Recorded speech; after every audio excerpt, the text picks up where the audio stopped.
मानव जब जोर लगाता है पत्थर पानी बन जाता है। सूरमा नहीं विचलित होते, क्षण एक नहीं धीरज खोते।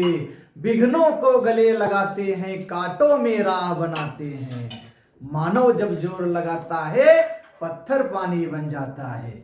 जी हाँ, हिंदी प्रथम 1.1 में आप सभी का हार्दिक स्वागत है। चलिए, आज की क्लास बहुत ही महत्वपूर्ण होने वाली है। फास्ट रिवीजन कराएंगे हम आपको। क्या बातें होंगी? देवनागरी, वर्णमाला, शब्दकोश, शब्द के भेद, कई बातें आपको बताएंगे। भाषा विज्ञान। चलिए तेजी के साथ रिवीजन कराते हैं, ठीक है। सबसे पहले बात करते हैं भाषा क्या है। भाषा वह साधन है जिसके माध्यम से मनुष्य अपने विचारों का आदान प्रदान करता है। भाषा वह साधन है जिसके माध्यम से मनुष्य अपने विचारों का आदान प्रदान करता है। भाषा शब्द संस्कृत के भाष धातु से बना है। भाषा शब्द संस्कृत के भाष धातु से बना है। भाषा किस भाषा का शब्द है?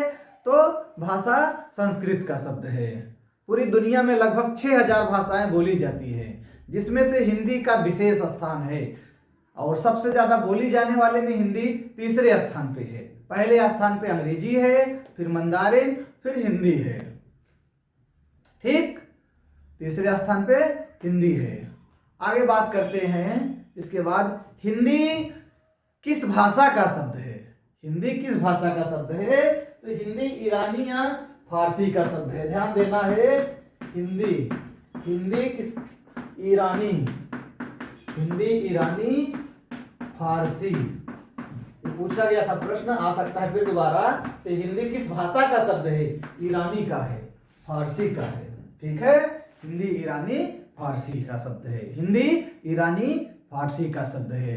हिंदी का लिंग क्या है? हिंदी स्त्रीलिंग है। हिंदी की लिंग क्या है? हिंदी स्त्रीलिंग है। हिंदी लिखा कैसे जाता है? तो बाएं से दाएं, ठीक है, बाएं से दाएं साइड में लिखा जाता है। आप याद रखिए, यल आर, यानी कि लेफ्ट से राइट, इसे बाएं से दाएं लिखा जाता है। हिंदी बाएं से दाएं लिखी जाती है। हिंदी किस भाषा परिवार से है? हिंदी भारोपी भाषा परिवार से है। हिंदी किस भाषा परिवार से है? तो भारोपी भाषा परिवार से है। भारत में लगभग 4 भाषा परिवार हैं: भारोपी, द्रविड़, चीनी, तिब्बती, आस्ट्रिक। भारोपी, द्रविड़, चीनी, तिब्बती, आस्ट्रिक। ठीक है, सबसे बड़ा भाषा परिवार है भारोपी। हिंदी किस भाषा परिवार से है? तो भारोपी भाषा परिवार से है।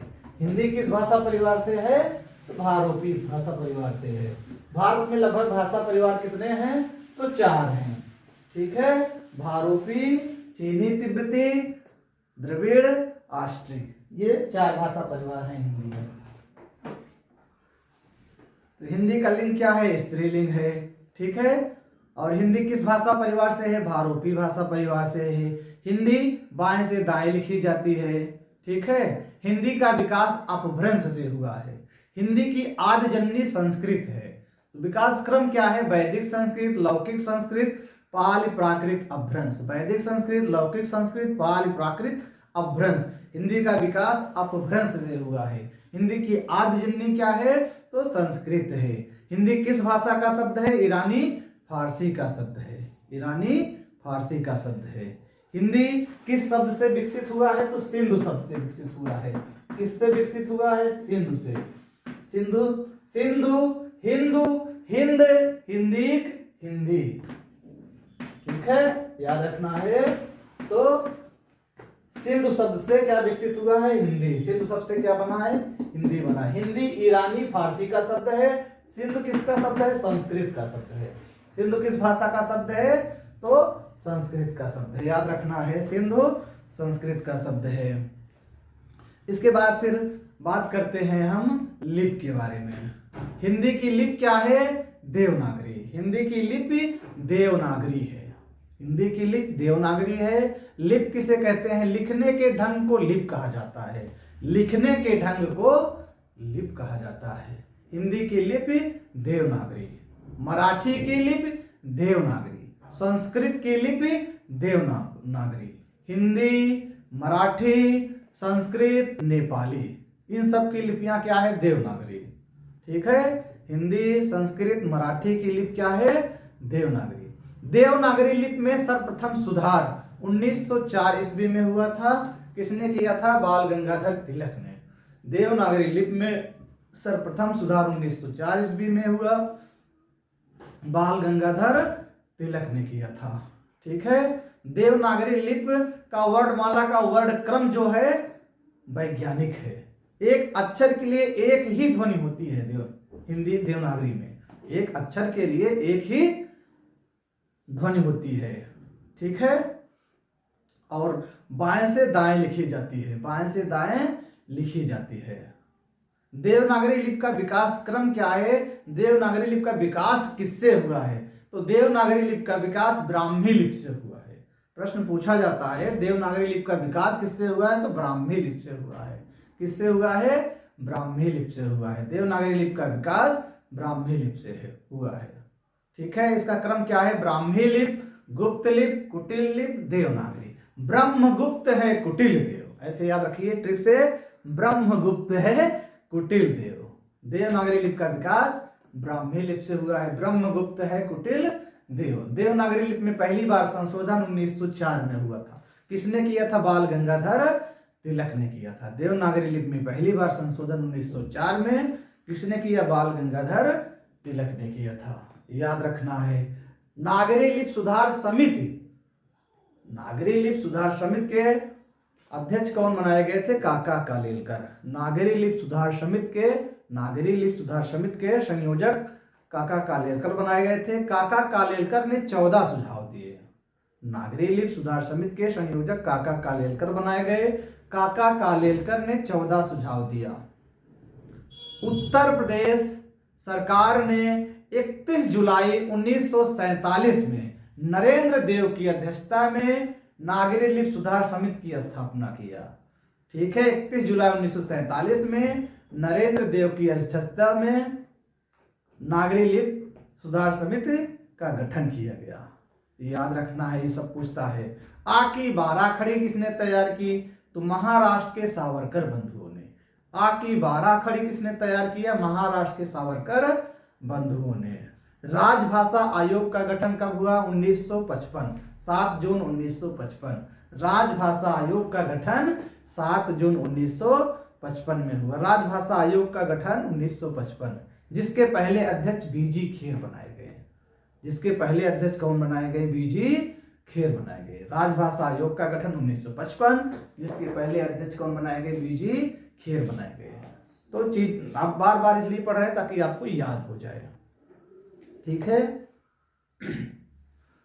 ये सारी बातें लिपियों से संबंधित है। तो हिंदी लिपि का विकास किससे हुआ है? हिंदी लिपि कहने मतलब देवनागरी। देवनागरी लिपि का विकास किससे हुआ है? ब्राह्मी लिपि से हुआ है। ब्रह्मगुप्त है, कुटिल देव। ब्राह्मी लिपि, गुप्त लिपि, कुटिल लिपि, देवनागरी। ठीक है, देवनागरी लिपि में पहली बार संशोधन 1904 में किसने किया? बाल गंगाधर तिलक ने किया। बाल गंगाधर तिलक। आपकी 12 खड़ी किसने तैयार की? महाराष्ट्र के सावरकर बंधुओं ने। गांधी जी ने आपकी 12 खड़ी को अपनी पत्रिका में प्रकाशित किया था। गांधी जी ने अपनी पत्रिका में प्रकाशित किया था। ठीक है, इसके बाद आगे बढ़ते हैं।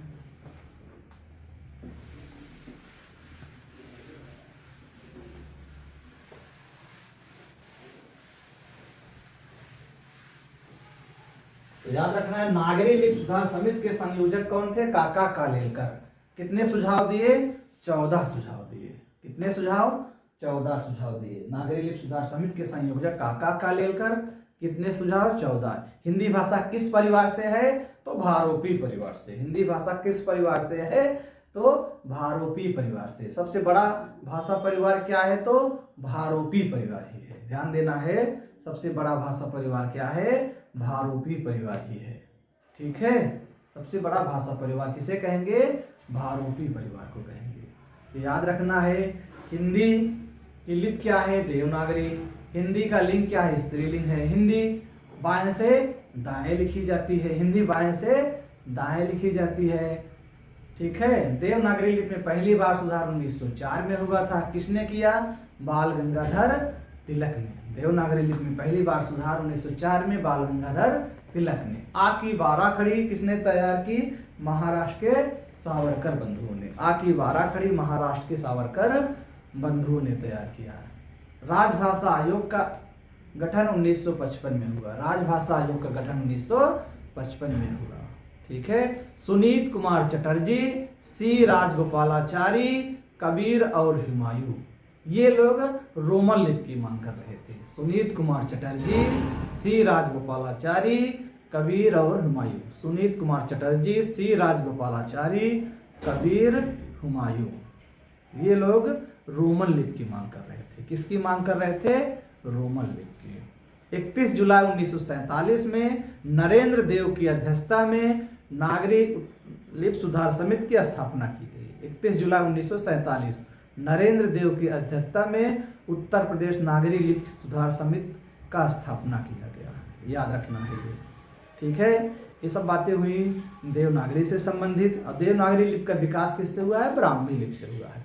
इसके बाद एक और ट्रिक हम बताते हैं आपको, चस प्रभा ध्वनि। चस प्रभा ध्वनि, यानी कि सबसे पहले क्या आया? चित्रलिपि, फिर सूत्र लिपि, प्रतीक लिपि, भाव मूलक लिपि, फिर ध्वनि लिपि। ठीक है। किस रूप में आया? चित्रलिपि, प्रतीक लिपि, चित्रलिपि, सूत्रलिपि, प्रतीक लिपि, भाव मूलक, ध्वनि लिपि। ये क्रम है। ये भी पूछ लेता है।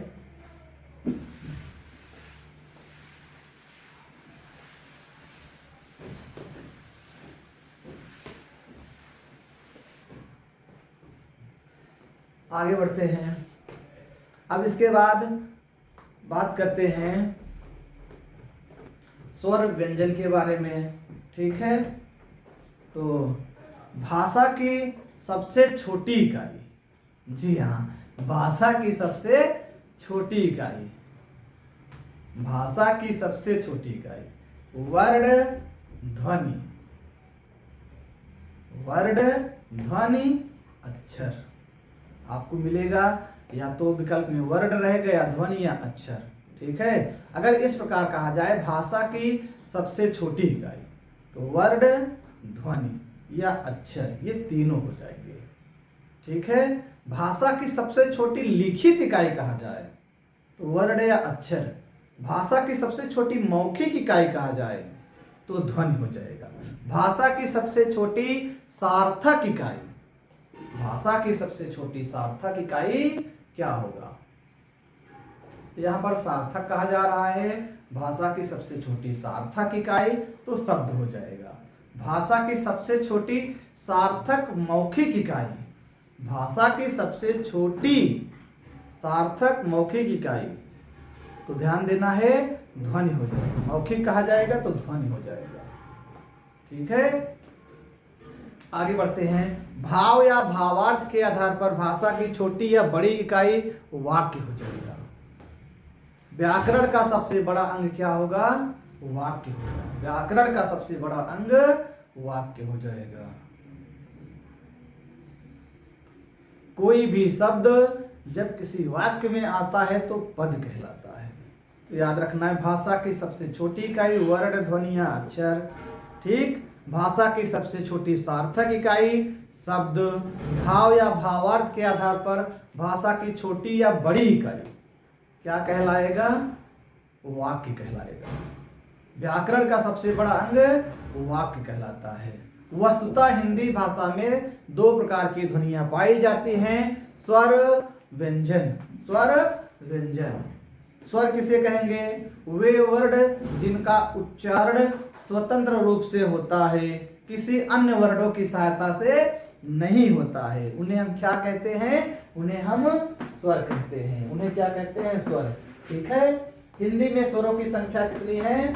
तो 11 है। हिंदी में स्वरों की संख्या 11 है। मूल स्वर कितने हैं? तो 4 हैं। आ, ई, उ, री। मूल दीर्घ कितने हैं?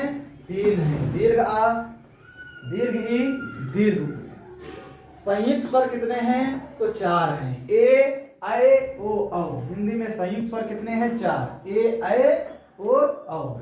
हिंदी में सभी दीर्घ कितने हैं? तो 7 हैं। सभी दीर्घ ध्यान देना है 7 है। दीर्घ आ, दीर्घ ई, दीर्घ उ, ए ऐ, ओ औ। सभी दीर्घ कितने हैं? 7 हैं। तो ध्यान देना है, हिंदी में स्वरों की संख्या 11। ठीक है। मात्राएं हिंदी में कितनी हैं? तो 10 हैं। हिंदी में मात्राएं स्वर की 10। ठीक है। मूल स्वर 4, आ ई उ री, छोटे वाले। हिंदी में स्वरों की संख्या 11, मात्रा 10, मूल स्वर 4। ठीक है। मूल दीर्घ 3, दीर्घ आ, दीर्घ ई, दीर्घ उ। संयुक्त स्वर 4 हैं, ए ऐ, ओ औ, याद रखना है। सभी दीर्घ कितने हैं? 7 हैं। अयोग वा हिंदी में कितने हैं? अन और आ, 2 है। अयोग वा, अयोग वा 7 होते हुए भी इनका योग नहीं होता है, इसलिए अन और आ को अयोग वा कहा जाता है। क्या कहा जाता है? अयोग वा कहा जाता है। चलिए आगे बढ़ते हैं और फास्ट रिवीजन करा रहे हैं, कम समय में ज्यादा बातें हम करेंगे। फिर अब आगे बात करते हैं स्वर से ही। ठीक है। और क्या पूछा जाता है स्वर में? उच्चारण के आधार पर स्वरों के नाम पूछे जाते हैं। आ या आ कंठ, ई या ई तालव्य। आ या आ कंठ, ई या ई तालव्य। उ या उ ओष्ठ, उ या उ ओष्ठ। री मूर्धन्य, ए ऐ कंठ तालव्य, ओ औ कंठोष्ठ। चलिए एक बार फिर से। आ या आ कंठ, ई या ई तालव्य, उ या उ ओष्ठ, री मूर्धन्य, ए ऐ कंठ तालव्य, ओ औ कंठोष्ठ। अंक, अंक का उच्चारण नासिका, आह का कंठ है। ठीक है। आह का उच्चारण किससे है? कंठ से। इसके बाद फिर पूछा जाता है जीभ की स्थिति के आधार पर स्वरों के नाम पूछे जाते हैं। ह्रस्व आ क्या है? मध्य स्वर। जीभ की स्थिति के आधार पर ह्रस्व आ मध्य स्वर। दीर्घ आ क्या है? स्पष्ट स्वर है। इसके बाद हमने आपको बताया था जोड़े से क्रम आएगा। ठीक है। किस प्रकार क्रम आएगा? तो ह्रस्व आ मध्य स्वर, दीर्घ आ स्पष्ट स्वर, फिर जोड़े से क्रम आएगा अग्र और पश्च का। ई या ई अग्र, उ या उ पश्च, ए ऐ अग्र, ओ औ पश्च। ठीक है। ह्रस्व आ मध्य स्वर, दीर्घ आ स्पष्ट स्वर, फिर ई या ई अग्र, उ या उ पश्च, ए ऐ अग्र, ओ औ पश्च। ये बातें हो गई। जीभ की स्थिति के आधार पर, उच्चारण के आधार पे हो गया। इसके बाद विवृत स्वर। विवृत स्वर किसे कहेंगे? दीर्घ आ को। अर्ध विवृत ह्रस्व आ, दीर्घ ऐ, दीर्घ औ को। समृत इ ई उ ऊ री। असमृत ए ओ, गुण संधि वाले। असमृत ए ओ को कहेंगे गुण स्वर संधि वाले। ठीक है। वृत्तमुखी स्वर। वृत्तमुखी स्वर किसे कहेंगे? वृत्तमुखी, जिनको बोलते समय हमारे ओठ गोलाकार हो जाए, वृत्तमुखी स्वर। ठीक है। वृत्तमुखी स्वर। उ ऊ, ओ औ, बोलकर देखिए आपके ओठ बिल्कुल गोलाकार हो जाते हैं। उ ऊ, ओ औ क्या है? वृत्तमुखी स्वर है। इनको छोड़कर सभी आवृत्तमुखी स्वर हो जाएंगे। क्या हो जाएंगे? आवृत्तमुखी स्वर हो जाएंगे। ये रही स्वर की बातें जो मुख्य रूप से पूछे जाते हैं, बहुत मोस्ट है ये। इसके बाद बात आती है व्यंजन की। क्या बात आती है? व्यंजन की आती है। ध्यान देना, री तत्सम स्वर कहलाता है। री क्या है? री तत्सम स्वर कहलाता है। क्या? तत्सम स्वर। री कहीं पर भी मिले किसी भी शब्द में तो वह तत्सम ही होता है। ठीक है। री तत्सम स्वर है। और री को भोलानाथ तिवारी ने स्वरों में स्थान नहीं दिया है। ध्यान देना है, री को भोलानाथ तिवारी ने स्वरों में स्थान नहीं दिया है। और अं और आह को, अं और आह, अं आह, ध्यान देना है, अं आह। अं आह को किशोरीदास वाजपेयी स्वर में ही स्थान देते हैं। ठीक है। विद्वान है किशोरीदास वाजपेयी। और किशोरीदास वाजपेयी के अनुसार 6 ही कारक हिंदी में होते हैं, और वैसे हिंदी में 8 कारक होते हैं। ये रही बात स्वर की। इसके बाद व्यंजन।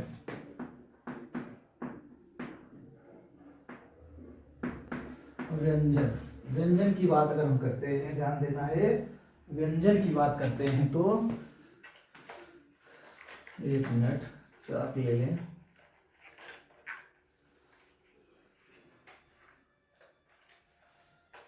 हाँ, व्यंजन की बात करते हैं तो ध्यान देना है, वे वर्ण जिनका उच्चारण करते समय स्वर की सहायता ली जाती है। जिन वर्णों का उच्चारण करते समय स्वर की सहायता ली जाए उन्हें हम व्यंजन कहते हैं। ठीक है, उन्हें हम व्यंजन कहते हैं। व्यंजन को 3 श्रेणियों में बांटा गया है, स्पर्श व्यंजन, अंतस्थ व्यंजन, ऊष्म व्यंजन। ठीक है, स्पर्श व्यंजन 25, अंतस्थ 4, ऊष्म भी 4, अंतस्थ 4, ऊष्म भी 4। ठीक है, अब इसमें बात करते हैं। चलिए, का चा टा ता पा व्यंजन में देखिए, का चा टा ता पा, का चा टा ता पा, का चा टा ता पा, का चा टा ता पा, 11 लावा,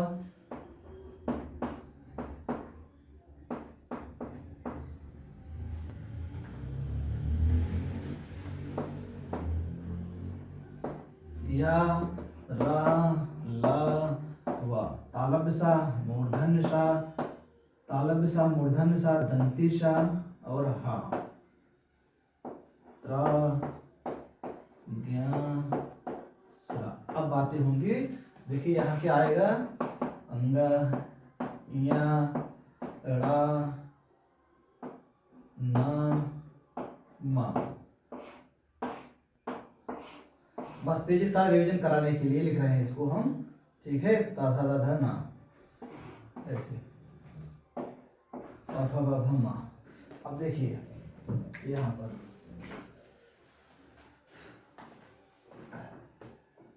का वर्ग को क्या कहते हैं, कंठ। का वर्ग कंठ, चा वर्ग तालव्य, ता वर्ग मूर्धन्य। इसका आप ट्रिक याद रखिए, इन सब का ट्रिक याद रखिए, कतामू, कतामू। ठीक है, कंठ तालव्य मूर्धन, ये क्रमशः तीनों क्या है, कंठ तालव्य मूर्धन, कतामू। का वर्ग कंठ, चा वर्ग तालव्य, टा वर्ग मूर्धन्य, ता वर्ग दंत, पा वर्ग ओष्ठ, अंतस्थ व्यंजन यारा लावा, ओस व्यंजन तीनों सा और हा, संयुक्त अक्षर छात्रा ज्ञासरा।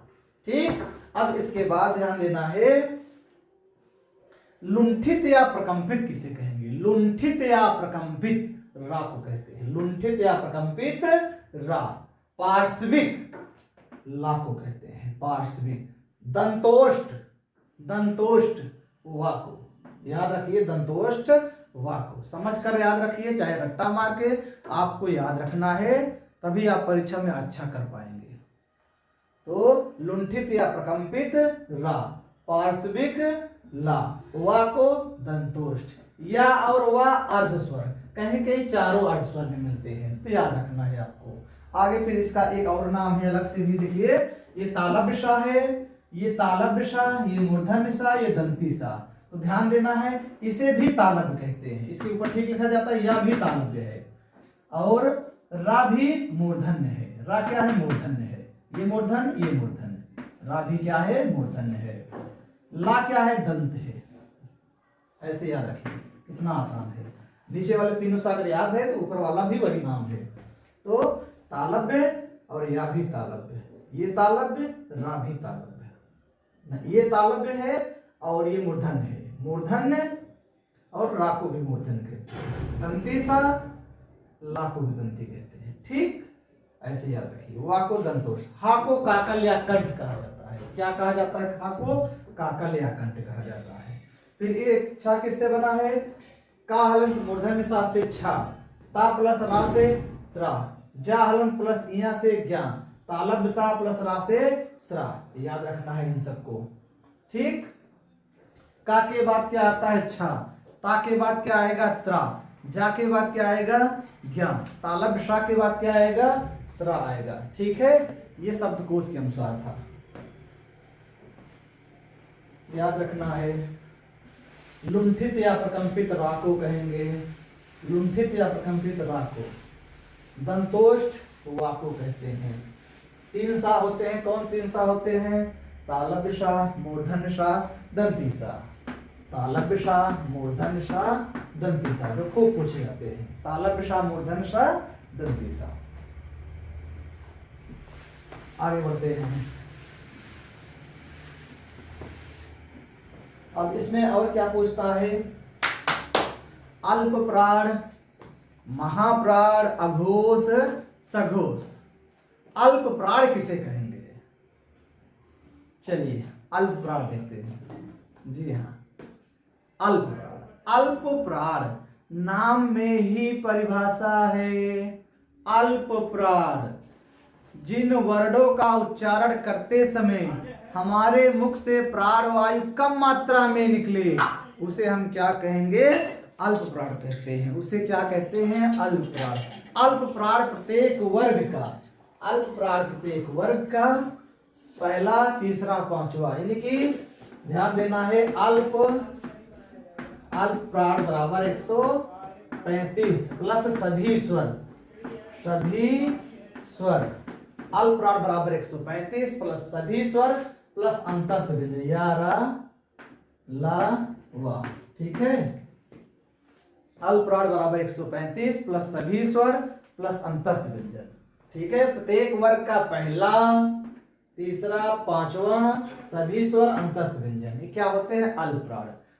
इसके बाद अल्प प्राण के बाद महाप्राण। महाप्राण बराबर 24 प्लस ऊस व्यंजन। ऊस व्यंजन में ये आ जाएगा तालव्य सा, मूर्धन्य सा, दंती सा और हा।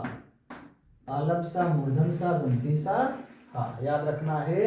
महाप्राण बराबर 24 प्लस ऊस व्यंजन, तालव्य सा, मूर्धन्य सा, दंती सा, हा। प्रत्येक वर्ग का दूसरा, चौथा, तीनों सा और हा क्या किसमें आएंगे? महाप्राण में। वे वर्ण जिनका उच्चारण करते समय हमारे मुख से प्राणवायु अधिक मात्रा में निकले, उन्हें हम क्या कहेंगे? महाप्राण कहेंगे। महाप्राण प्रत्येक वर्ग का दूसरा, चौथा वर्ण प्लस ऊस व्यंजन होता है। ठीक, याद रखना है। महाप्राण वर्णों का उच्चारण करते समय हकार जैसी ध्वनि निकलती है। कैसे? हकार जैसी ध्वनि निकलती है महाप्राण वर्णों का उच्चारण करते समय। उत्क्षिप्त या द्विगुण व्यंजन अगर पूछे तो डा और ढा हो जाते हैं। डा और ढा इसमें आएंगे उत्क्षिप्त या द्विगुण व्यंजन। ठीक है, और अंगा, इया, अंगा, इया, ड़ा। ध्यान देना है, ये जो 5 वर्ण हैं ये स्वतंत्र रूप से डिक्शनरी में नहीं मिलते हैं। इन कहने का मतलब इन वर्णों से किसी भी शब्द की शुरुआत नहीं होती है।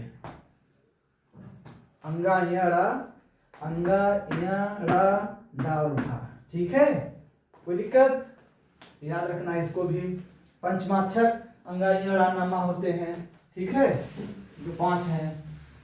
अब इसके बाद अल्पप्राण महाप्राण हो गया। अल्पप्राण बराबर 135। ट्रिक से याद रखिए, जब पढ़ा चुके हैं हम, खाली तेजी से रिवीजन करा रहे हैं। रिवीजन करना बहुत जरूरी है।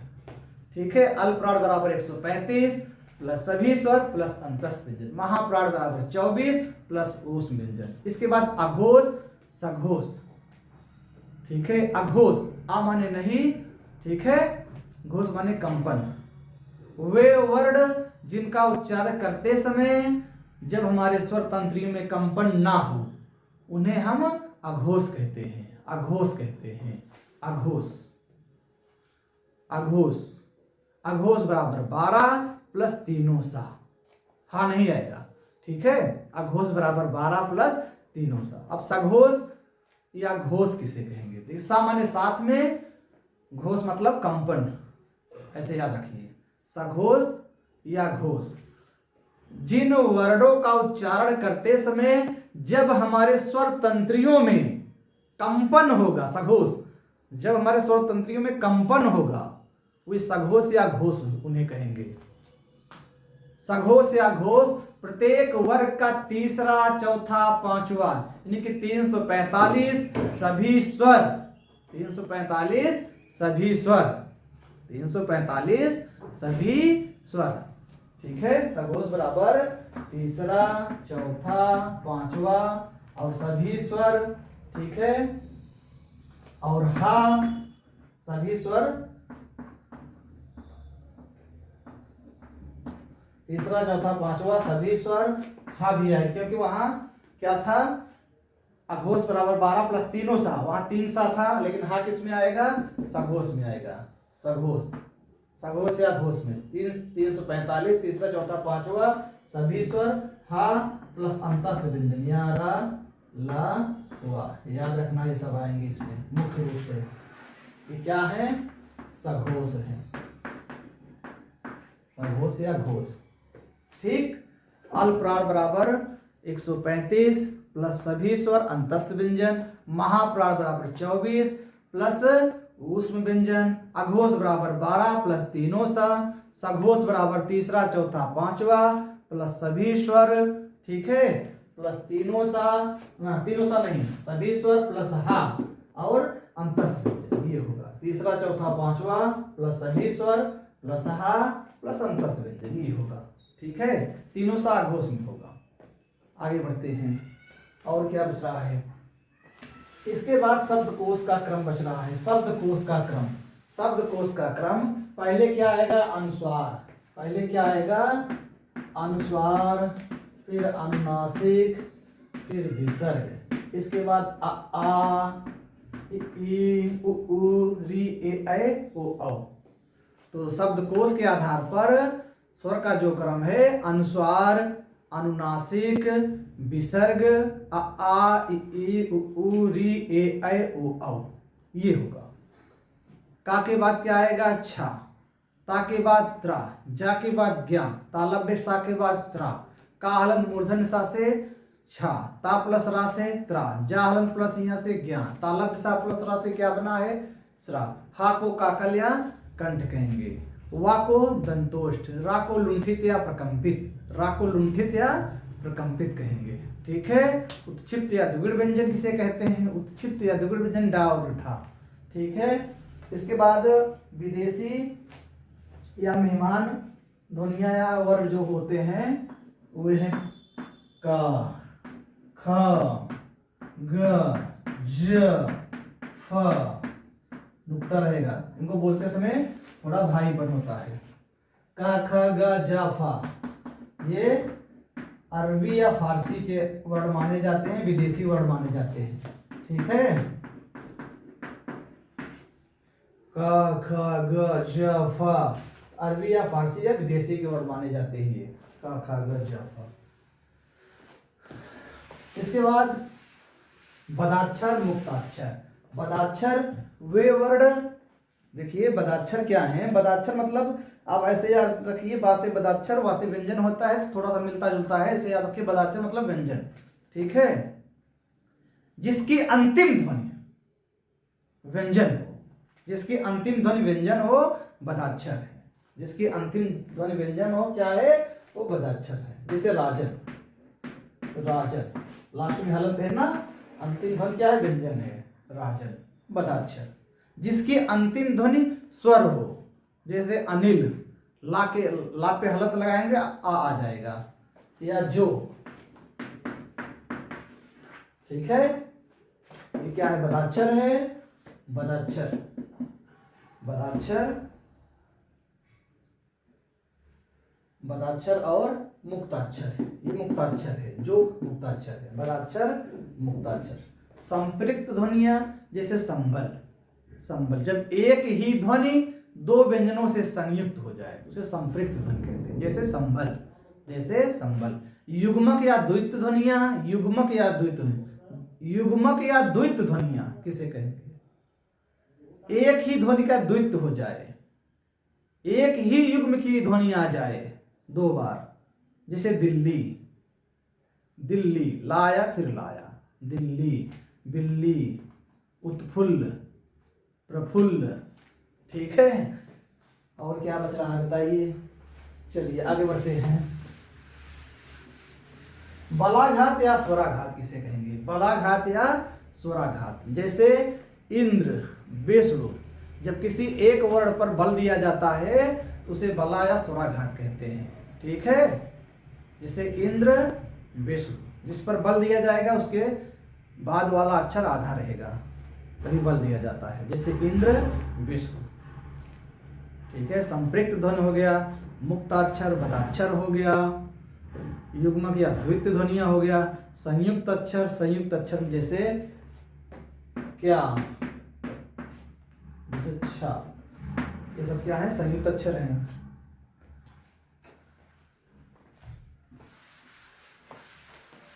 और इसके बाद संख्या भी पूछी जाती है। स्पर्श व्यंजन कितने हैं, तो 25। स्पर्श व्यंजन 25 का से लेकर मा तक। मूल व्यंजन आपके कितने हैं, तो 33 का से लेकर हा तक। व्यंजनों की संख्या कितनी है, तो 35। 35 नहीं रहेगा तो 39। हिंदी में कुल वर्णों की संख्या तो 53। हिंदी में कुल वर्णों की संख्या कितनी है, तो 53 है। पहले कितनी थी, 52। ऑप्शन में एक ही मिलेगा, अगर दोनों रहे 53 लगाइए। हिंदी में कुल वर्णों की संख्या 53, पहले 52 थी। ठीक है, एक इस प्रकार ये विशिष्ट वर्ण जो आया है नया, ठीक है, विशिष्ट वर्ण आ गया है, ये 53वां वर्ण है। तो स्पर्श व्यंजन 25, अंतस्थ व्यंजन 4, ऊष्म व्यंजन 4, उत्क्षिप्त या द्विगुण व्यंजन 2।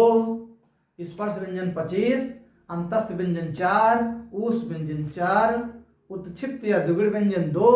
अयोगवा कितने हैं, 2। हिंदी में मूल व्यंजन कितने हैं, 33 का से लेकर हा तक। व्यंजनों की संख्या 35, 35 नहीं रहेगा तो 39। हिंदी में कुल वर्णों की संख्या 53। ठीक है, हिंदी में कुल वर्णों की संख्या 53 है।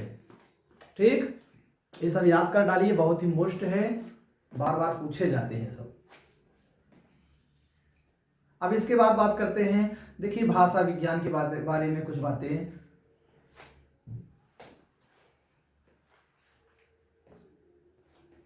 भाग 17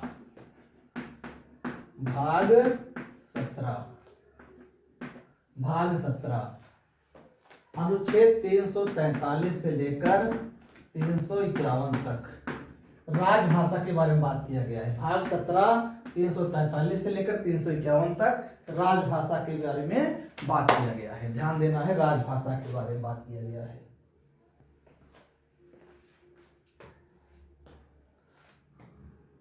भारतीय संविधान में राजभाषा हिंदी के बारे में क्या क्या बातें हुई हैं, जो मुख्य बातें हैं पूछी जाती हैं। चलिए सुनिए। भाग 17 अनुच्छेद 343 से लेकर 351 तक राजभाषा हिंदी के बारे में बात किया गया है। अनुच्छेद 343 का में यह कहा गया है, हिंदी भारत की राजभाषा होगी और लिपि हमारी देवनागरी। अनुच्छेद 344 मतलब बराबर, ट्रिक बताए थे ना, क्या बराबर, यानी कि प्रत्येक 10 वर्ष के अंतराल पर राष्ट्रपति राजभाषा आयोग का गठन करेगा। 344। 348 भी क्या है, 48 मतलब 8 मतलब उच्च न्यायालय, उच्चतम न्यायालय, यानी कि उच्च न्यायालय, उच्चतम न्यायालय में जो बातें होंगी, जो नियम, अधिनियम, विधेयक बन की बातें होंगी वो हिंदी भाषा में, लेकिन निर्णय अंग्रेजी में दिए जाएंगे। तो अनुच्छेद 348 में है। 48 मतलब 8 मतलब उच्च और उच्चतम न्यायालय, ऐसे याद रखिए, ट्रिक से बताए थे आपको।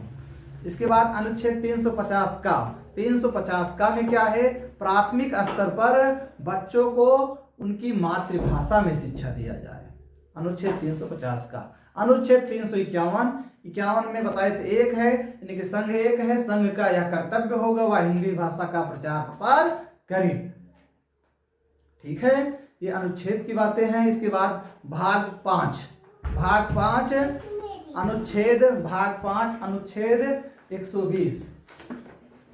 भाग 5 अनुच्छेद 120। हम आपको ट्रिक बताए थे, 1 और 2 जोड़ेंगे 3, यानी कि 3 भाषाओं के बारे में बात की गई है। संसद की भाषा हिंदी, अंग्रेजी, अगर ये दोनों नहीं तो मातृभाषा में सदन को संबोधित कर सकते हैं।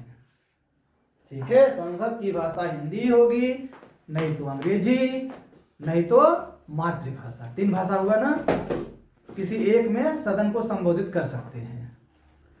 भाग 5 अनुच्छेद 120। इसके बाद भाग 6, बहुत आसान है ये सब, याद रखिए सब, ठीक है, एकदम बिल्कुल। जब जितना आप प्रसन्न रहेंगे, एकदम मस्त मूड में पढ़िए, प्रसन्न भाव में पढ़िए, तभी ये चीजें याद होंगी, ठीक है, डिप्रेशन में नहीं याद होता है। चलिए भाग 6। भाग 6 में क्या है? भाग 6 अनुच्छेद, भाग 6 अनुच्छेद 210। 210 भाग 6 अनुच्छेद 210। 210 मतलब जीरो, जीरो मतलब विधानमंडल, ऐसे बताए थे, विधानमंडल। इनकी राज्य विधानमंडल,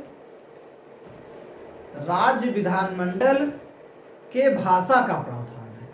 राज्य विधानमंडल के भाषा का प्रावधान किसमें है? भाग 6 अनुच्छेद 210 में, ठीक है, जीरो से याद रखिए, जीरो से बनता है।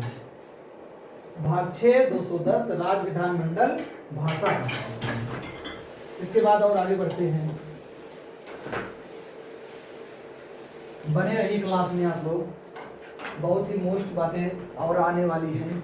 इसके बाद अनुसूची 8 में भाषा के बारे में बात किया गया है। जब भारतीय संविधान बनकर तैयार हुआ 26 नवंबर 1949 को, 26 नवंबर 1949, उस समय 8वीं अनुसूची में 14 भाषाएं थी।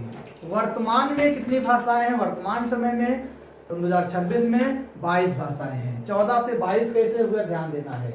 14 से 22 कैसे हुआ, ध्यान देना है। अनुसूची 8, अनुसूची 8 याद रखना है। 8 में पहले 14, अब कितना हो गया है? 22। कैसे हुआ, ध्यान देना है। 21वां संशोधन, 21वां संशोधन 1967, सिंधी, सिंधी 21वां संशोधन 1967 सिंधी 21वां। 71वां संशोधन, 71वां संशोधन 1992, 71वां संशोधन 1992। कोंकणी, कोंकणी, नेपाली, मणिपुरी, मणिपुरी, कोंकणी, नेपाली, मणिपुरी। 71वां संशोधन 1992 कोंकणी, नेपाली, मणिपुरी को जोड़ा गया। फिर 92वां संशोधन, 92वां संशोधन, 92वां संशोधन ध्यान देना है। 92वां संशोधन सन 2003, 92वां संशोधन सन 2003 में किसको जोड़ा गया, ध्यान देना है। बोडो, डोगरी, मैथिली, संथाली। बोडो, बोडो, डोगरी, मैथिली, बोडो, डोगरी, मैथिली, संथाली, संथाली, बोडो, डोगरी, मैथिली, संथाली याद रखना है। 21वां संशोधन 1967 सिंधी। 71वां संशोधन 1992 कोंकणी, नेपाली, मणिपुरी को जोड़ा गया। 92वां संशोधन सन 2003 में हुआ, बोडो, डोगरी, मैथिली, संथाली को जोड़ा गया। तो 14 1 ये 15 हो गया। 14 में 1 जुड़ा 15, फिर 15 में 3 जुड़ा, कितना हुआ 18, 16 17 18 कोंकणी, नेपाली, मणिपुरी।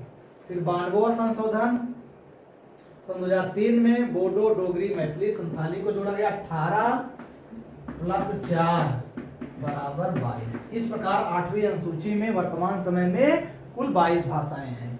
याद रखना है, बहुत ही मोस्ट है, ये पूछा जाता है। इसका ट्रिक भी आप लिख लीजिए, ठीक है, इसका ट्रिक आप लिख लीजिए नमक।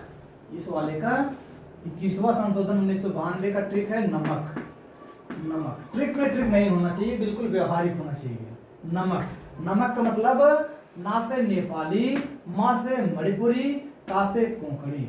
नमक को किस में जोड़ा गया? 71वां संशोधन 1992 में। कितना आसान है। इसका लिख लीजिए बोडो मास, 92 का बोडो मास, इसका ट्रिक है बोडो मास। यहाँ टी लिखते रहे, टी फॉर ट्रिक, बोडो मास। बो से बोडो, डो से डोंगरी, ठीक है, डो से डोंगरी। फिर मा से मैथिली, सा से संथाली, माँ से मैथिली, सा से संथाली। बहुत ही आसान है। 21वां संशोधन 1967 सिंधी, 71वां संशोधन 1992 कोंकणी नेपाली मणि, 92वां संशोधन 2003 बोडो डोगरी मैथिली संथाली को जोड़ा गया। वर्तमान समय में 22 भाषाएं, पहले 14 भाषाएं थी। भाषा के बारे में किसमें बात किया गया? अनुसूची 8 में। किसमें बात किया गया? अनुसूची 8 में। इसका स्क्रीनशॉट ले लीजिए, बहुत ही अच्छा ट्रिक है।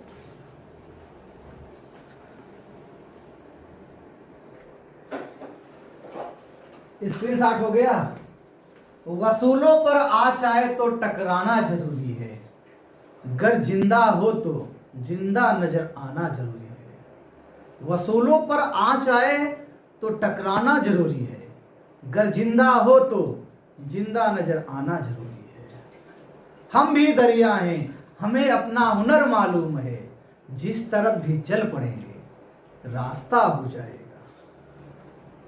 चलिए स्क्रीनशॉट हो गया ना। अब और आगे बढ़ते हैं। तो देवनागरी लिपि का सर्वप्रथम प्रयोग किसने किया? बताइए। देवनागरी लिपि का सर्वप्रथम प्रयोग गुजरात के राजा जयभट्ट ने किया 7वीं सदी में। लिपियों की सबसे ज्यादा जानकारी बौद्ध ग्रंथ ललित विस्तार से मिलता है। किससे? ललित विस्तार से मिलता है। हिंदी को राजभाषा बनाने का मांग किसने किया? गोपाल स्वामी अयंगर ने। हिंदी को राजभाषा बना दिया जाए, गोपाल स्वामी अयंगर ने। आ की 12 खड़ी किसने तैयार की? महाराष्ट्र के सावरकर बंधुओं ने। राजभाषा आयोग का गठन 1955। पहले अध्यक्ष कौन बनाए गए? बीजी खेर बनाए गए। बीजी खेर बनाए गए। हिंदी को राजभाषा बनाया कब गया? 14 सितंबर 1949 को। इसलिए प्रत्येक 14 सितंबर को हिंदी दिवस मनाया जाता है। हिंदी दिवस पहली बार कब मनाया गया?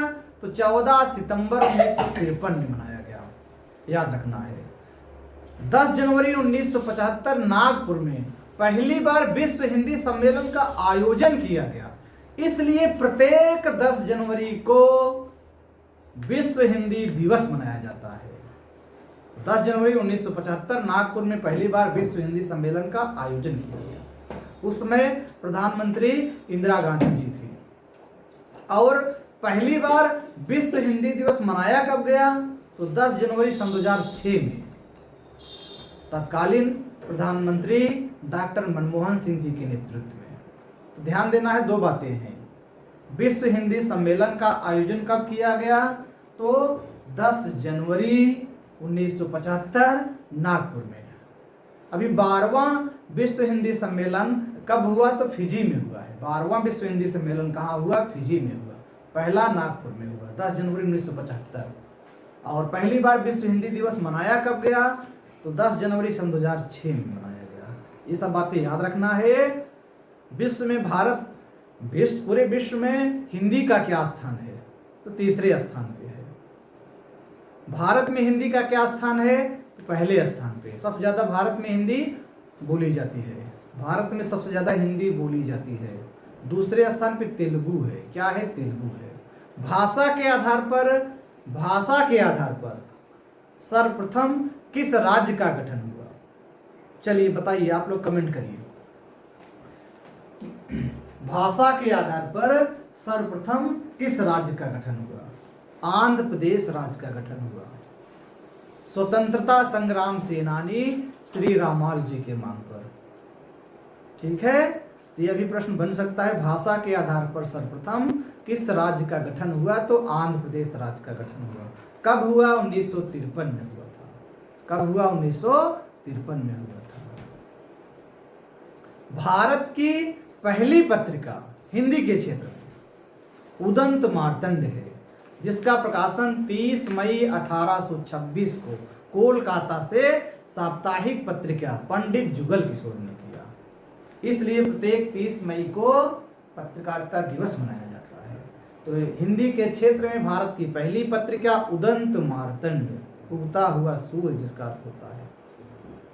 तो भारत की पहली पत्रिका हिंदी के क्षेत्र में उदंत मार्तंड, 30 मई 1826, साप्ताहिक कोलकाता से पंडित जुगल किशोर। हिंदी के क्षेत्र में उत्तर प्रदेश की पहली पत्रिका बनारस अखबार है, 1845। किसने प्रकाशित किया? राजा शिव प्रसाद सितारे हिंद ने।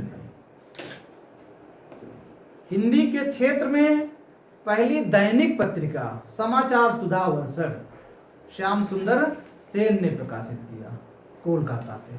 पत्रिका का क्लास अलग से हम बनाएंगे, जिसमें लगभग सारी पत्रिकाएं आ जाएंगी। ये मुख्य बातें हैं, ये पूछी जा सकती हैं आपसे। आज का यह जो क्लास है, इस क्लास से आपकी परीक्षाओं में मुझे लगता है कई सारे प्रश्न पूछे जाएंगे, इसलिए बहुत सावधानी से, ध्यान से, आनंद के साथ इस क्लास को आप सुने, याद हो जाएगा। आगे बढ़ते हैं।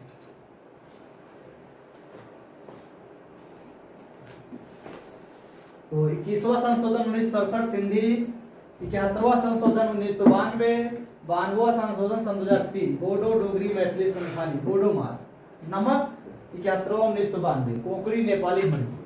देखिए सिंधी कहाँ बोली जाती है? सिंधी पाकिस्तान बोली जाती है, गुजरात के क्षेत्रों में, महाराष्ट्र में भी है, क्या कहते हैं, हाँ, मध्य प्रदेश के भी कुछ क्षेत्रों में है। तो सिंधी मुख्य रूप से पाकिस्तान, ठीक है। कोंकणी कहाँ पर है? कोंकणी असम में, कोंकणी असम में बोली जाती है, कोंकणी असम में। नेपाली नेपाल में, मणिपुरी मणिपुर में है, ठीक है। बोडो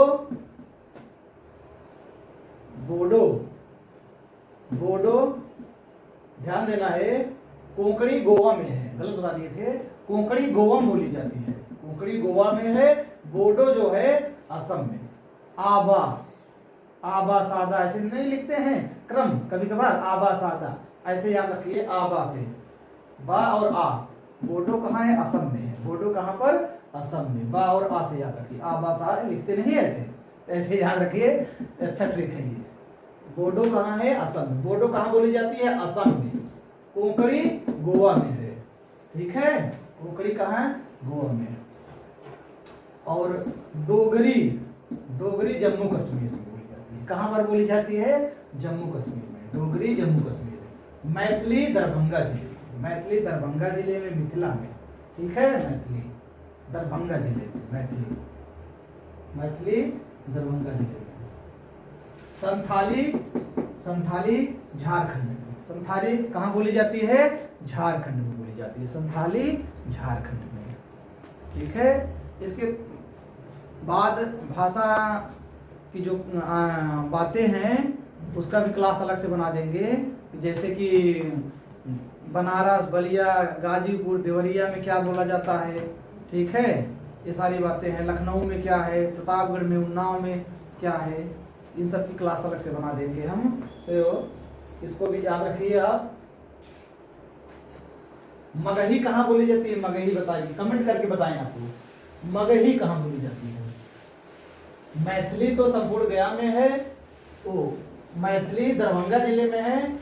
और मगही कहाँ बोली जाती है? मगही में गा है, गया याद रखिए से। मगही कहाँ बोली जाती है? गया में। मैथिली दरभंगा जिले में, मैथिली दरभंगा जिले में बोली जाती है। मगही संपूर्ण गया में। आगे बढ़ते हैं, शब्द भेद की बातें कुछ कर लेते हैं। शब्द भेद शब्द किसे कहेंगे? ध्यान देना है, शब्द भेद। ये शब्द किसे कहेंगे? शब्द भेद ध्वनियों के मेल से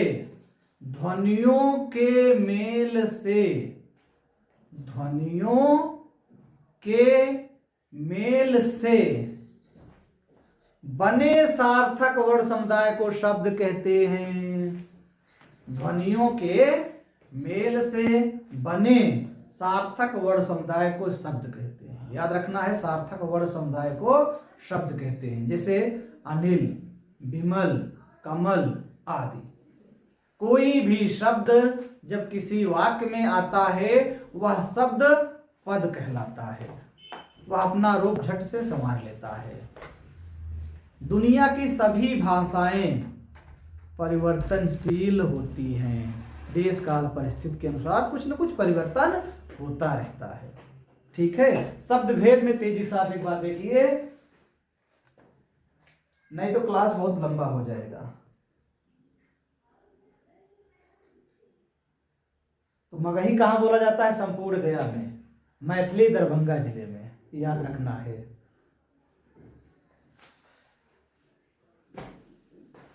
शब्द भेद में आप देखिए,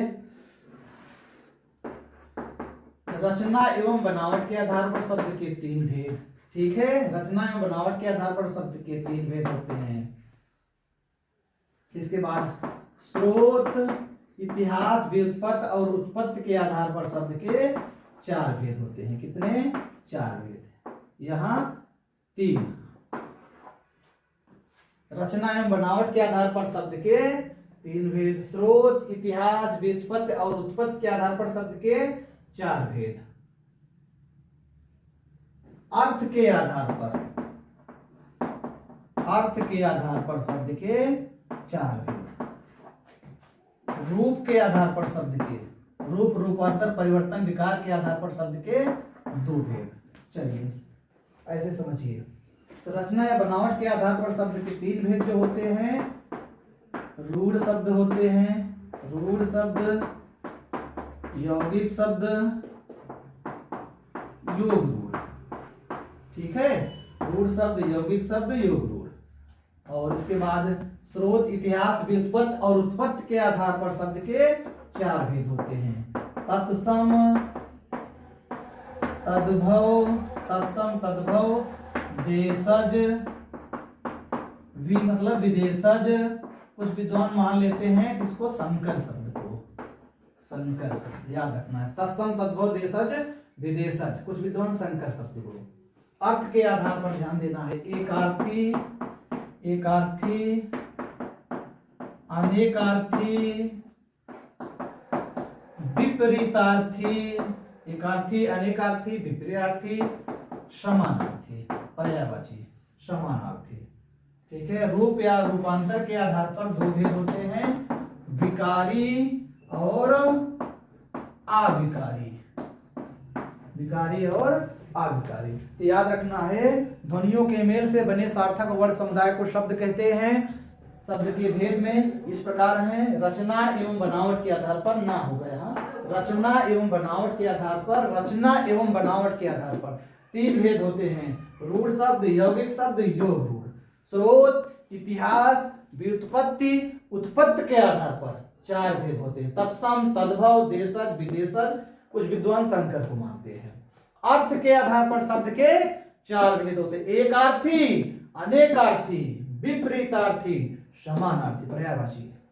रूप, रूपांतर, परिवर्तन या विकार के आधार पर 2 भेद होते हैं, विकारी और अविकारी। अब इसको तेजी के साथ एक बार समझ लीजिए, ध्यान देना है। रूढ़ शब्द किसे कहेंगे? रूढ़ शब्द वे शब्द जो मूल रूप से स्वयं से उपजे हैं, मूल रूप से, मूल शब्द हैं, यानी कि जिन शब्दों के सार्थक खंड ना हो सके। हाँ, रूढ़ मतलब रूढ़, जिन शब्दों के सार्थक खंड ना हो सके, जो उपसर्ग प्रत्यय किसी अन्य शब्दों के योग से ना बने हो, उन्हें हम रूढ़ शब्द कहते हैं। रूढ़ शब्द जैसे पानी, घोड़ा, घर आदि। यौगिक शब्द, यौगिक का मतलब ही है जोड़, वे शब्द जो उपसर्ग प्रत्यय या किसी अन्य शब्दों के योग से बने हैं और उनके खंड करने पर सार्थक अर्थ आते हैं, उन्हें हम क्या कहते हैं? यौगिक शब्द। प्रायः सार्थक खंड आते हैं। ठीक है, जैसे देशभक्ति, रसोई घर, सामाजिक, विज्ञान आदि क्या है? यौगिक शब्द। योग रूढ़ किसे कहेंगे? योग रूढ़ शब्द, योग रूढ़ शब्द यौगिक तो होते हैं पर अर्थ के विचार से वह कोई विशेष अर्थ देते हैं, ना पहला पद प्रधान होते हैं, ना दूसरा कोई तीसरा पद प्रधान होता है। अर्थ के आधार पर परंपरा से आते हुए कोई विशेष अर्थ देते हैं। इसका एक ट्रिक है, बहुब्री समास के सभी उदाहरण, बहुब्रीहि समास के सभी उदाहरण क्या होते हैं? योग रूढ़ शब्द होते हैं। और बहुब्रीहि समास को छोड़ दिया जाए, बाकी सभी समासों के उदाहरण क्या होते हैं? यौगिक होते हैं। रूढ़ शब्द क्या है? जो मूल शब्द होते हैं, उपसर्ग प्रत्यय या अन्य शब्दों के योग से नहीं बनते हैं, जैसे पानी, घोड़ा, घर आदि। आगे बढ़ते हैं। स्रोत, इतिहास, व्युत्पत्ति और उत्पत्ति के आधार पर शब्द के चार भेद। तत्सम माने उसके सम माने समान, यानी कि संस्कृत के समान संस्कृत के जो शब्द हैं तत्सम कहलाते हैं। ठीक है, जैसे अग्नि का आग, करपट का कपड़ा, बलिवर्त का बैल, शंसरु का मूछ, कंकती का कंघी, कदली का केला। तत्सम तद्भव है। तद्भव, तद्भव यानी कि तद माने उससे, भव माने उत्पन्न, उससे जो उत्पन्न है, यानी कि संस्कृत के शब्दों से कुछ विकृति या कुछ परिवर्तन के कारण उत्पन्न हो गए हैं दूसरे रूप में, वो तद्भव है। ठीक है, जैसे अग्नि तत्सम है, आग तद्भव है। इसके ट्रिक भी हम बताए थे इसके पहले वाली क्लास में। देशज, देशज वे शब्द हैं जिनकी उत्पत्ति अज्ञात है, यानी कि इसी देश के हैं। देशज शब्दों को बोलते समय ध्वनियां ज्यादा निकलती हैं, जैसे लोटा, डिबिया, डोंगा, डाब, खिचड़ी, खिड़की, अंटा, कटोरा, फुनगी, बीना, जूता, टोपी, पगड़ी, पिल्ला, सूजी, पेट, भंगी, कलाई, फुनगी, चषक। ठीक है, कुल्हड़, धड़ाम, ठेठ, ये सब क्या है? देशज है। हिनहिनाना, मिमियाना, इसका क्या है? देशज शब्द है। विदेशज जो विदेशी शब्द हैं, अरबी, फारसी, तुर्की, अंग्रेजी। संकर शब्द क्या है? संकर शब्द दो भाषाओं के मेल से एक जब नए शब्द बन जाते हैं, जैसे रेलगाड़ी, उड़न तस्तरी, थानेदार, मोटर गाड़ी आदि संकर शब्द हो गया। एकार्थी वे शब्द, ध्यान देना शब्द की बात हो रही, एकार्थी यानी कि वे शब्द जो एक अर्थ दे, जैसे नदी, नदी कहने से नदी का ही अर्थ होता है, घर कहने से घर का ही अर्थ होता है। ठीक, कितना आसान है। अनेकार्थी, जहां पर एक शब्द के अनेक अर्थ हो जाए, जैसे पानी के कई अर्थ होते हैं। पानी का अर्थ होता है जल, चमक, इज्जत। विपरीतार्थी से विलोम शब्द, जैसे जय का पराजय, राजा का रंग, राजा का रानी, राजा का प्रजा, तीनों होता है। ठीक है, जैसे जय का पराजय, राजा का रंग। समानार्थी मतलब पर्यायवाची, शब्द अलग अलग हों लेकिन अर्थ एक ही हो, जैसे घोड़ा, घोटा है, तुरंग, वाज, सैंधव, क्या है? समानार्थी है। इसके बाद रूप या रूपांतर, परिवर्तन या विकार के आधार पर शब्द के दो भेद होते हैं, विकारी और अविकारी। ये मोस्ट है, ध्यान देंगे, विकारी और अविकारी। विकारी और अविकारी। विकारी में क्या है? संज्ञा, संज्ञा, सर्वनाम, संज्ञा, सर्वनाम, क्रिया, विशेषण। संज्ञा, सर्वनाम, क्रिया, विशेषण। अविकारी में ध्यान देना है क्रिया विशेषण, क्रिया विशेषण, क्रिया विशेषण, संबंध बोधक, संबंध बोधक, क्रिया विशेषण, क्रिया विशेषण, संबंध बोधक, समुच्चय बोधक, समुच्चय बोधक। क्रिया विशेषण, संबंध बोधक, समुच्चय बोधक, विस्मयादि बोधक, विस्मयादि, विस्मय, विस्मय धन आदि बराबर विस्मयादि बोधक, दीर्घ स्वर संधि हो जाएगा। ठीक है, अब इसको तेजी से समझिए। देखिए, विकारी हिंदी में चार हैं। विकारी कितने हैं? चार हैं। वे शब्द जिनमें लिंग, वचन, कारक के आधार पर परिवर्तन हो जाए, विकारी है। तो इन तीनों में से किसी एक के आधार पर अगर परिवर्तन हो रहा है तो विकारी है, लिंग, वचन, कारक के आधार पर। ठीक है, जिनमें ना हो वो अविकारी है। आ का मतलब नहीं। अविकारी चार हैं। अविकारी कितने हैं? चार, 4। क्रिया विशेषण, संबंध बोधक, समुच्चय बोधक, विस्मयाद बोधक, ये रूप हैं। अब इसके बारे में एक बार संक्षिप्त रूप से हम लोग समझते हैं। चलिए, संज्ञा किसे कहेंगे? संज्ञा, संज्ञा क्या है? किसी व्यक्ति, वस्तु, स्थान, स्थान, किसी व्यक्ति, वस्तु, स्थान, भाव के नाम को संज्ञा कहते हैं। ठीक है, हिंदी में संज्ञा के 5 भेद हैं, ज्यादातर यही मिलता है। व्यक्तिवाचक, जातिवाचक, भाववाचक, समूहवाचक, द्रव्यवाचक। व्यक्तिवाचक, जातिवाचक, भाववाचक, समूहवाचक, द्रव्यवाचक। व्यक्तियों के नाम, देशों के नाम, नदियों के नाम, पहाड़ों के नाम, पर्वतों के नाम, समुद्रों के नाम, झीलों के नाम, पुस्तकों के नाम, अगर ये सब मिल रहा है, नगरों, चौकों, सड़कों के नाम, तो व्यक्तिवाचक।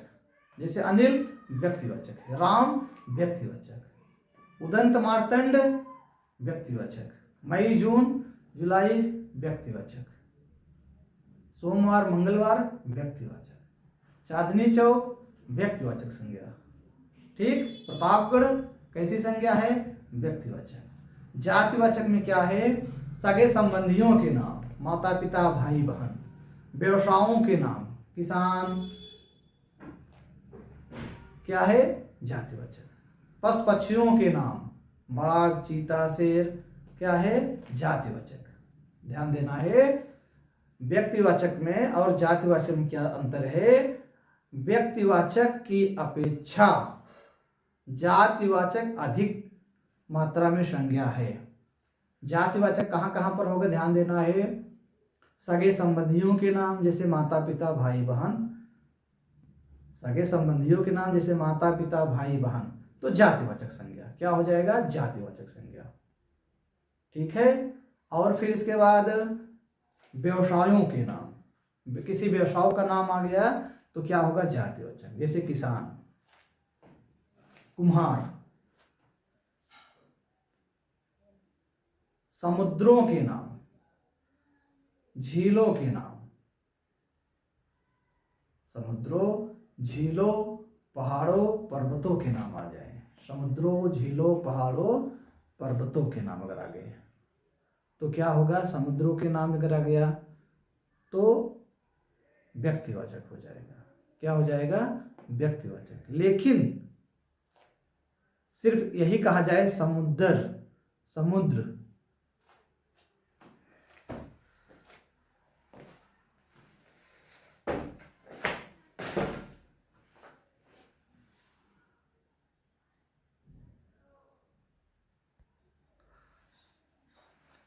तो बात कर रहे थे संज्ञा, सर्वनाम, क्रिया, विशेषण। तो समुद्रों के नाम, नदियों के नाम, पहाड़ों के नाम, झीलों के नाम, नगरों के नाम, चौकों के नाम, सड़कों के नाम, पुस्तकों के नाम, इन सब में व्यक्तिवाचक संज्ञा हो जाएगी। ध्यान देना है, समुद्रों के नाम क्या होगा? व्यक्तिवाचक। प्राकृतिक तत्वों के नाम अगर आ गया, वर्षा, भूकंप, बिजली, तब जातिवाचक संज्ञा क्या होगा? जातिवाचक संज्ञा। सगे संबंधियों के नाम, सगे संबंधियों के नाम में जैसे माता पिता भाई बहन, जातिवाचक संज्ञा। व्यवसायों के नाम, जातिवाचक संज्ञा, जैसे कुम्हार, किसान।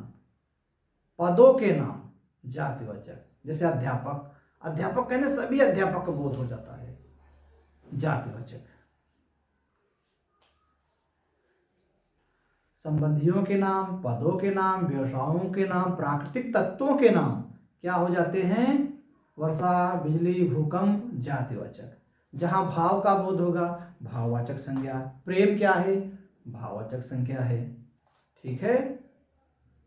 खेल क्या है? भाववाचक संज्ञा है। ईर्ष्या क्या है? भाववाचक संज्ञा है। व्यक्तिवाचक, जातिवाचक, भाववाचक।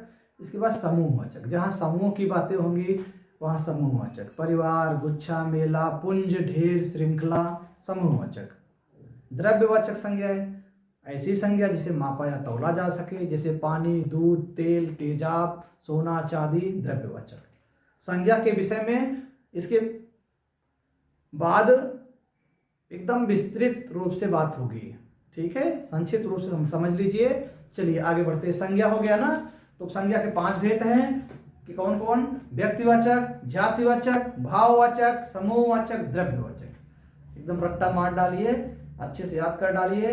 व्यक्तिवाचक, जातिवाचक, भाववाचक, समूहवाचक, द्रव्यवाचक। कैसे भी आपको याद रखना, चाहे समझकर चाहे रट्टा मार के। तो संज्ञा हो गया। सर्वनाम, सर्वनाम किसे कहते हैं? सर्वनाम यानी सभी का नाम। सभी नामों के स्थान पर जो शब्द प्रयोग किया जाए वह सर्वनाम है। संज्ञा के स्थान पर जो शब्द प्रयोग किया जाए सर्वनाम है। सर्वनाम, सर्वनाम के 6 भेद हैं: पुरुषवाचक, निजवाचक, निश्चयवाचक, अनिश्चयवाचक, संबंधवाचक, प्रश्नवाचक। सर्वनाम के 6 भेद: पुरुषवाचक, निजवाचक, निश्चयवाचक, अनिश्चयवाचक, संबंधवाचक, प्रश्नवाचक। पुरुषवाचक, निजवाचक, निश्चयवाचक, अनिश्चयवाचक, संबंधवाचक, प्रश्नवाचक। 6 भेद हो गए। ठीक है। पुरुषवाचक में 3 भेद होते हैं: उत्तम पुरुष, मध्यम पुरुष, अन्य पुरुष। उत्तम पुरुष मैं, हम, मुझे। ठीक है। मध्यम पुरुष में आप, तुम, तुम्हें। उत्तम पुरुष, मध्यम पुरुष, अन्य पुरुष में यह, ये, वह, वे। निजवाचक में आपके लिए बात किया जाएगा, आप भला तो जग भला, स्वयं के लिए। पुरुषवाचक, निजवाचक, इसके बाद निश्चयवाचक में यह, ये, वह, वे आता है। अनिश्चयवाचक में कोई, कुछ। प्रश्नवाचक में कौन, क्या। संबंधवाचक में जो, सो। तो सामान्यता यही मिलता है, आप रखेंगे तो आप कर लेंगे। ठीक है। और सर्वनामों की हिंदी में कुल कितनी संख्या है? तो 11 है। सर्वनाम के भेद 6 हैं। सर्वनाम के भेद कितने हैं? तो 6 हैं। सर्वनाम के भेद 6 हैं।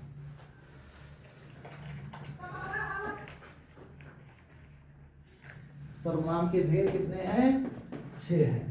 संज्ञा के 5 भेद हैं। क्रिया किसे कहें? क्रिया जिस शब्द से किसी काम का करना पाया जाए, जिस शब्द से किसी काम का करना या होना पाया जाए उसे हम क्रिया कहते हैं। जैसे पढ़ना, लिखना, क्या है? क्रिया है। क्रिया के अंत में जो क्रिया का शब्द होता है उस क्रिया शब्द के अंत में ज्यादातर आपको ना मिलेगा। इस ट्रिक से याद रखिए। जैसे पढ़ना, लिखना, करना, उठना, बैठना, तो क्या है? क्रिया। क्रिया के मुख्य 2 भेद होते हैं कर्म के आधार पर: अकर्मक क्रिया, सकर्मक क्रिया। जो क्रियाएं स्वाभाविक हो जाए, स्वतः, याद रखना है, वो क्या है? अकर्मक है। ठीक है। जब क्रिया का प्रभाव कर्म पर पड़े, सकर्मक।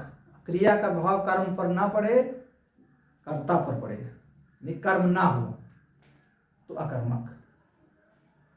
घड़ा भरता है, घड़ा बूंद बूंद से घड़ा भरता है, तो अकर्मक। मैं घड़ा भरता हूं, सकर्मक। रस्सी ऐंठती है, स्वतः हो रहा है, अकर्मक। लड़का रस्सी को ऐंठता है, तो क्या होगा? लड़का रस्सी को ऐंठता है, सकर्मक। ये स्वतः नहीं हो रहा है। रस्सी ऐंठती है, स्वतः हो रहा है, अकर्मक। आगे बात करेंगे, बहुत सारी बातें हैं। तो संज्ञा, सर्वनाम, क्रिया, विशेषण। विशेषण किसे कहेंगे? विशेषण कट्री के सार संप। सार्वनामिक विशेषण, गुणवाचक, संख्यावाचक, परिमाणवाचक।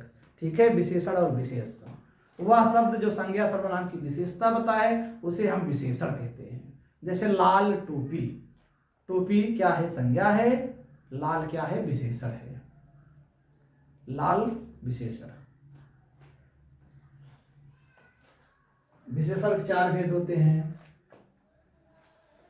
सार्वनामिक विशेषण, गुणवाचक, संख्यावाचक, परिमाणवाचक। आगे बात करेंगे इस पे हम चर्चा। और क्रिया विशेषण, संबंध बोधक, समुच्चय बोधक, विस्मयान बोधक।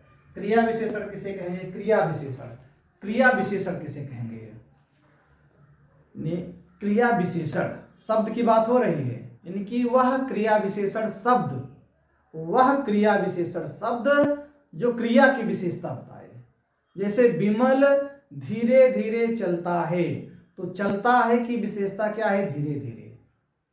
अब धीरे धीरे जो है इस शब्द पर ना लिंग, ना वचन, ना कारक का प्रभाव पड़ेगा, इसीलिए क्या है? आविकारी है। क्रिया विशेषण क्या है? आविकारी है। श्वेता धीरे धीरे चलती है। अब देखिए, धीरे धीरे, हर समय धीरे धीरे ही शब्द रहेगा, इसमें परिवर्तन नहीं होगा, इसलिए क्या है? आविकारी शब्द है। ठीक है। आविकारी शब्द, क्रिया विशेषण आविकारी। लिंग, वचन, कारक के आधार पर इन शब्दों पर प्रभाव नहीं पड़ता है। विमल धीरे धीरे चलता है, श्वेता धीरे धीरे चलती है। धीरे धीरे, देखिए लिंग परिवर्तन किए, धीरे शब्द जो धीरे धीरे है उसमें परिवर्तन नहीं हुआ, आविकारी है, विकार नहीं हुआ। इसके बाद क्रिया विशेषण बाद संबंध बोधक अव्यय शब्द। संबंध बोधक अव्यय शब्द संबंध बोधक शब्द क्या होते हैं, जैसे कि धन के बिना किसी का काम नहीं चलता, यानी कि वह संबंध बोधक शब्द, वह संबंध बोधक आविकारी शब्द, वह संबंध बोधक आविकारी शब्द जो दो पदों में संबंध बताए। तो धन के बिना किसी का काम नहीं चलता, तो यहां अगर धन नहीं है तो किसी का काम नहीं चलेगा। संबंध बताया जा रहा है दूसरों में। कौन सा शब्द बता रहा है? के बिना।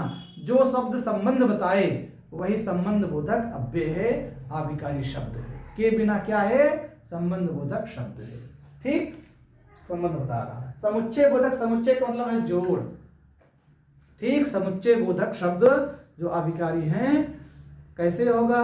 जैसे और, किंतु, परंतु, लेकिन, ये शब्द क्या होते हैं? आते हैं प्रायः समुच्चय बोधक में। समुच्चय बोधक में जैसे देखिए दो और दो चार होते हैं। अब यहाँ देखिए दो पदों को, दो और जोड़ रहा। और क्या है यहाँ? और समुच्चय बोधक अव्यय शब्द है। समुच्चय बोधक अव्यय शब्द है। ये जो अव्यय शब्द होते हैं आविकारी होते हैं। ठीक है। विमल पढ़ता है लेकिन अनिल खेलता है। अब यहाँ दो वाक्यों को, यहाँ पर क्या हुआ? दो वाक्यों को जोड़ा गया। विमल पढ़ता है, अनिल खेलता है। ये विमल पढ़ता है लेकिन अनिल खेलता है। विमल पढ़ता है लेकिन अनिल खेलता है। अब यहाँ पर दो वाक्यों को लेकिन शब्द जोड़ रहा है, समुच्चय का काम कर रहा है। लेकिन क्या है? समुच्चय बोधक शब्द है। लेकिन अगर आ गया क्या है? समुच्चय बोधक आविकारी शब्द है। लेकिन में लिंग वचन कारक के आधार पर परिवर्तन नहीं पड़ेगा। ठीक है। तो समुच्चय बोधक आविकारी शब्द, अव्यय शब्द क्या करते हैं? दो पदों को जोड़ते हैं। अगर दो पदों को नहीं जोड़ेंगे, दो वाक्यों को जोड़ेंगे। दो वाक्यों को नहीं जोड़ेंगे तो मिश्र वाक्यों को जोड़ेंगे। ठीक है, ये ट्रिक है, याद रखना है। विमल पढ़ता है लेकिन अनिल खेलता है। लेकिन शब्द दो वाक्यों को जोड़ रहा क्या है? समुच्चय बोधक शब्द है। आगे बढ़ते हैं। विस्मयादि बोधक शब्द किसे कहेंगे? शब्द की बात हो रही है। विस्मयादि बोधक शब्द, यही शब्द वाक्य में आते हैं। विस्मयादि बोधक शब्द, विस्मयादि बोधक शब्द वे शब्द होते हैं जहां पर क्या होता है? हर्ष, घृणा, विस्मय, प्रसन्नता, इन सब की बातें होती। बहुत ही आसान है। विस्मयादि बोधक शब्दों के साथ विस्मयादि बोधक का चिन्ह मिलेगा। जैसे वाह कितना सुंदर दृश्य है, तो वाह के बाद विस्मयादि बोधक का चिन्ह लगा रहेगा। आप पहचान जाएंगे क्या है? वाह क्या है? विस्मयादि बोधक, विस्मयादि बोधक अव्यय आविकारी शब्द है। वाह कितना सुंदर दृश्य है में वाह क्या है? विस्मयादि बोधक अव्यय आविकारी शब्द है। ठीक है, इस प्रकार समझिए आप चीजों को। ठीक है, बाकी और अन्य बातें जो हैं अगली क्लास में करेंगे। तो याद रखना है, शब्द भेद में रचना या बनावट के आधार पर शब्द के तीन भेद: रूढ़ शब्द, यौगिक शब्द, योग। स्रोत, इतिहास, व्युत्पत्ति या उत्पत्ति के आधार पर शब्द के चार भेद: तत्सम, तद्भव, देशज, विदेशज। कुछ विद्वान शंकर को मान लेते हैं। अर्थ के आधार पर शब्द के चार भेद: एकार्थी, अनेकार्थी, विपरार्थी, समानार्थी। ठीक है। कामता प्रसाद गुरु के अनुसार अर्थ के आधार पर दो ही भेद होते हैं: सार्थक और निरर्थक। रूप, रूपांतर, परिवर्तन या विकार के आधार पर चार भेद: संज्ञा, सर्वनाम, क्रिया, विशेषण। ठीक है। चार रूप या रूपांतर, परिवर्तन के आधार पर दो भेद: पहला विकारी, दूसरा अविकारी। ठीक है। विकारी के चार भेद, अविकारी के चार भेद। ठीक है, इस प्रकार है। तो रूप में दो अक्षर है, दो भेद, विकारी और अविकारी। विकारी कितने हैं? चार: संज्ञा, सर्वनाम, क्रिया, विशेषण। अविकारी चार: क्रिया, विशेषण, संबंध बोधक, समुच्चय बोधक, विस्मयादि बोधक। जिसमें परिवर्तन आए लिंग वचन कारक के आधार पर वो विकारी है, विकार आए। जिसमें ना आए अविकारी है। ठीक है। विकारी चार हैं: संज्ञा, सर्वनाम, क्रिया, विशेषण। संज्ञा, सर्वनाम, क्रिया, विशेषण। अविकारी चार: क्रिया, विशेषण, संबंध बोधक, समुच्चय बोधक, विस्मयादि बोधक। ठीक है। क्लास अच्छी लगी हो तो लाइक करें, सब्सक्राइब करें। ठीक है। जो और भी आपके मित्र हैं उनके पास भी भेजें, वो भी लाभ उठा सकें। ठीक है। न थका हूं मैं न मैंने हिम्मत हारी, हौसले हैं बुलंद सफर है अभी जारी। जय हिंदी, जय भारत।